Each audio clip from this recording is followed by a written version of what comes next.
I was part of an independent crew of criminals. Some of us sold drugs. Some of us were into robbery.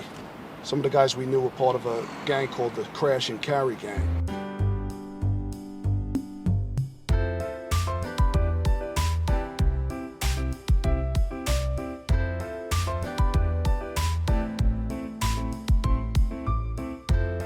New York is one of those cities that is impossible to capture its vast scale and magnitude. You just have to be there, here, to experience it for yourself.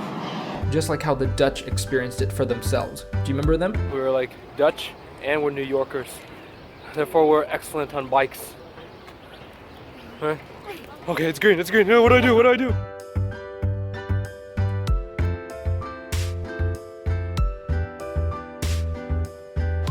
Hello, my God. Kyle, hey, how you doing, buddy?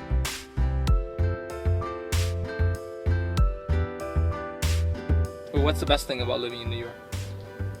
Probably the interaction with the people. People like Michael, a native New Yorker, crime author and karate expert. Or people like you guys who made it out to see me during a Mets game. Or stopping me in the streets just to say hello. Your videos are so good. Oh, is he on the line right now? Yeah. Oh, okay. Well, tell him thank you. Yeah. Cảm ơn nhiều. Hello, xin chào. Cảm ơn chú nhiều nha. Well, see you later. I'll see you. Bye, Kyle. Thank you. Well, see you later. Nice to meet you. Thanks again. And people like Ken and John. Well, you'll meet them later. How was that for a tease? New York pizza, my 3 favorite words. For $1, my other 3 favorite words. Pizza is great for 99 cents. Plus, you get a paper plate as well. Get a paper plate. Don't overlook that. New York is amazing. Oh, let's go right there. Now, in line with other things to do, either day or night, I had to try the papaya juice and hot dog combination. Such a guilty pleasure, but it's okay. I thoroughly enjoyed the simple yet iconic experience. Now, another iconic place is this place. Though relatively young, Hanoi House is one of the most popular Vietnamese restaurants in the city. With executive chef John at its helm, this place is in good hands. You see, John is very innovative in his cooking, and there's going to be Vietnamese-inspired and fusion dishes that will surprise you. You'll read the menu and ask yourself, really? Why didn't I think of that? I was so impressed with the food here, and the menu seems to change all the time with whatever John can conjure up that day. I would recommend for you to stop by for dinner and say hello. I'm sure John and the staff will be happy to see you.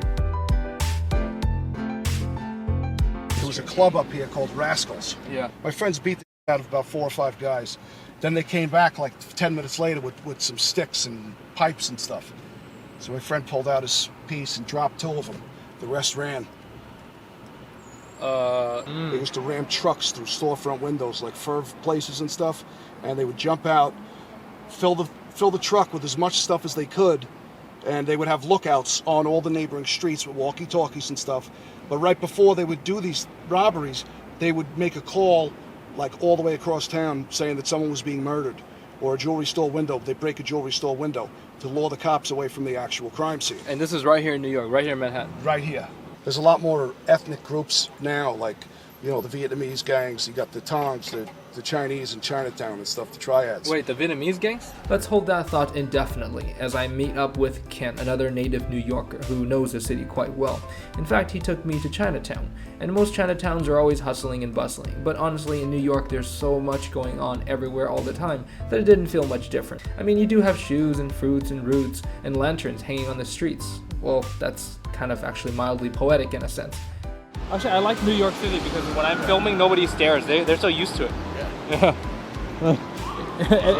A lot of other places, like they really stare. It makes you feel a little bit uncomfortable. Or especially when you're talking to the camera and no one's around. Everybody does that here. It seems like everybody's vlogging here. You know?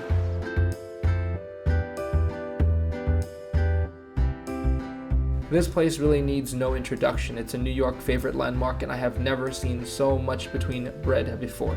The aroma, the atmosphere, and the appetite that you have to have when you're here.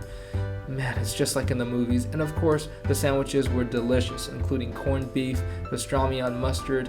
However, I was full for about a week later and couldn't eat anything else. Oh, you see, this place attracts all sorts of famous people, like former Mexican President Vicente Fox. Yeah.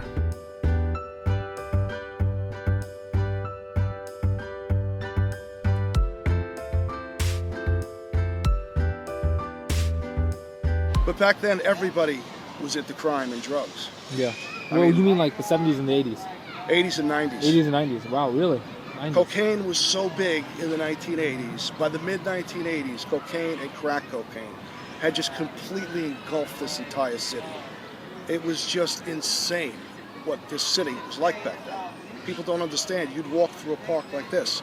There'd be 100 dealers sitting in the park, all trying to make a pitch to you to buy drugs off them.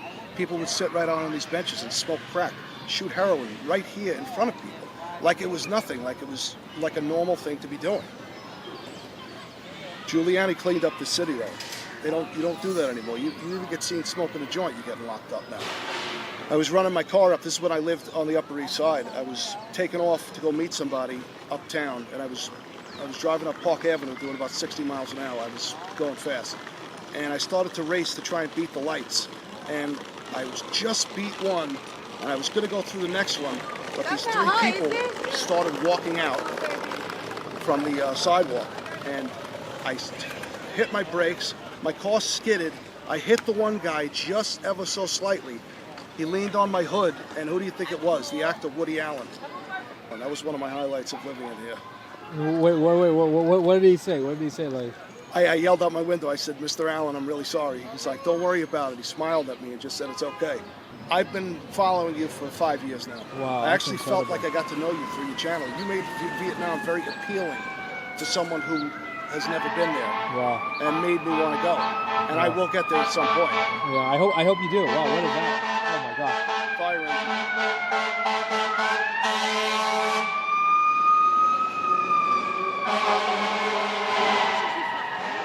New York, what more can I say but wow, I've traveled quite far into many places, but the feelings of being in New York engulfed me in a constant state of unparalleled amazement.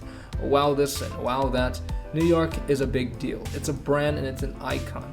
And there I was, who would have thought? Me in Times Square. It was as if I was traveling for the first time. And even though I'm a few months away from this video and sitting here and editing this video and writing this narration, I still feel the excitement that I felt back then. And I can't say that about many places anymore.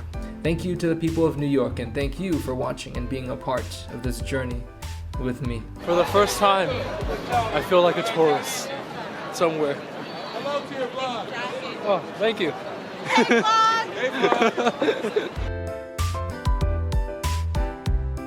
Cup of coffee, huh?